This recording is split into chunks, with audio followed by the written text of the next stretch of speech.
बहुत लोग बोलते हैं दुआएं कैसे कमाएं। दुआओं को कमाया नहीं जाता। दुआओं को कुछ प्लान के साथ इकट्ठा नहीं किया जाता है। दुआएं तब मिलती हैं जब आप निस्वार्थ भाव से सेवा करते हो, और वो निस्वार्थ भाव आप खुद नहीं कर सकते। जब दिल के अंदर जगेगा तभी आप निस्वार्थ भाव से सेवा कर सकते हो, क्योंकि दुआएं ही मानव जीवन का असली धन है।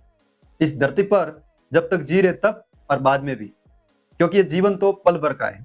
जो आगे की लंबी जिंदगी है, मरने के बाद, आप बोलते हो मरने के बाद किसने देखा, लेकिन जो लोग समझते हैं, क्योंकि ये मौत के बाद तो कहीं ना कहीं तो जाना है, आत्मा तो अमर है। तो जब आत्मा आगे जाएगी वो सिर्फ अपने कर्मों के हिसाब से जाएगी। कर्म जैसे आपने किए निस्वार्थ भाव से, तो उस दुआओं का असली धन लेकर आगे जाएगी अपने कर्म।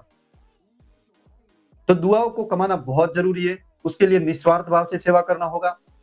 और आप सोच रहे हो इस धरती पर मैं रुपयों से काम चला लूंगा, लेकिन भाई साहब जब आप बीमार होते हो तो रुपये भी आपको जवाब दे जाती है। रुपयों से भी आप ठीक नहीं होते।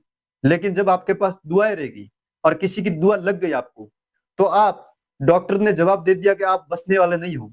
और अगर आपके पास दुआएं रहेगी तो आप डॉक्टर के जवाब देने के बाद भी आप उस हॉस्पिटल से तैयार होकर निकल जाओगे। ये दुआओं की पावर होती है। इसलिए हमेशा निस्वार्थ भाव से आगे बढ़कर सेवा कीजिए। हर जगह सुख दुख में साथ दीजिए लोगों का, क्योंकि कर्म लौट के आते हैं। आप जैसा करोगे वैसा आपको मिलेगा, और वही दुआएं हैं, और यही दुआएं आपके आगे के जीवन का रास्ता तय करती हैं। धन्यवाद।